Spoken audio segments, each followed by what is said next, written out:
परिवार से दूर रह के बाहर के राज्यों में रहते हैं, और ये बहुत बड़ी दुर्भाग्य की बात है। तो इस दिशा में युवा आगे बढ़े, इस दिशा में अपनी सोच को आगे बढ़ाएं, और सभी युवा मिलकर कुछ अलग दिशा में काम करने की जरूरत है। आज तक हमने देखा कि कृषि क्रांति हुई, दुग्ध क्रांति हुई, बहुत सारी क्रांति हुई, लेकिन अभी रोजगार क्रांति की जरूरत है। रोजगार क्रांति की जरूरत है, और जब तक सभी युवा एकत्रित होके इस चीज को मुद्दा नहीं बनाएंगे, तब तक इस दिशा में काम करने की बहुत ही कम उम्मीद है। इसलिए हम लोग परंपरागत राजनीतिक से उब चुके हैं, और इससे हटकर कुछ काम करना है, इससे हटकर सरकार बनानी है, इससे हटकर जो हम लोग को 100% गारंटी दे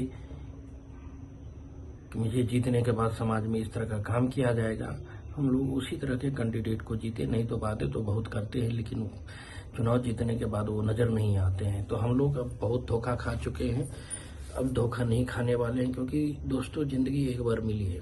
इस जिंदगी में भी यदि हम लोग मुर्गा भात खा के ही यदि वोट देते रहेंगे तो ये बहुत बड़ी दुर्भाग्य की बात है।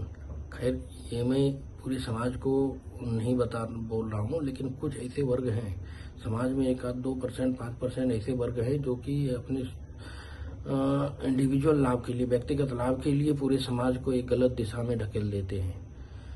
वो मोटी रकम कमाते हैं नेताजी से, और अपना जीविकोपार्जन के लिए वो वहीं से अपना घर चलाते हैं, और इसके लिए वो दलालीगिरी करते हैं। वो समाज को एक दिशा नहीं देते हैं, वो दलाल के रूप में एक दलाल कहे जाए ऐसे आदमी को, और यही दलाल एक समाज को गलत दिशा में मोड़ते हैं।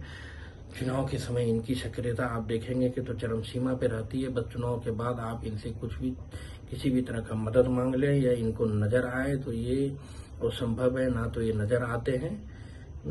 तो इस तरह के दलालों से बचें। हम लोग अपने खुद के बारे में सोचें, अपने बच्चों के बारे में सोचें।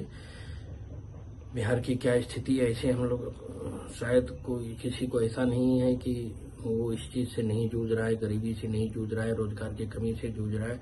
घर में यदि कोई लड़के जन्म लिए तो जब वो एक युवा हो जाता है, जब 12-13 साल, 14 साल, 15 साल की हो जाता है, तभी से उसे दिया जाता है कि कमाने के लिए कहाँ जाओगे, और किसी न किसी राज्य में वो कमाने के लिए चले जाता है।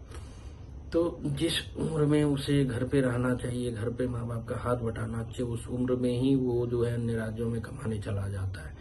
तो ये इसलिए होता है कि माँ बाप भी बेरोजगार हैं, कहीं ना कहीं उनको भी घर चलाने के लिए जरूरत पड़ती है, इसलिए कम एज में ही इस तरह के बच्चों को बाहर कमाने के लिए भेज दिया जाता है। तो यदि हमारे समाज में इस तरह का रोजगार रहे तो बच्चे भी अपने समय पे अपने जिंदगी को जिएंगे, अपने टैलेंट को शिक्षा के क्षेत्र में विकसित करेंगे, खेल के क्षेत्र में विकसित करेंगे, और कहीं न कहीं इससे एक समाज का विकसित समाज विकसित होगा। और इस दिशा में युवा ही कुछ कर सकता है।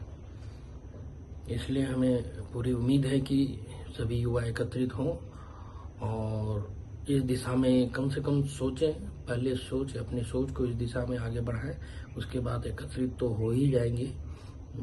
धन्यवाद।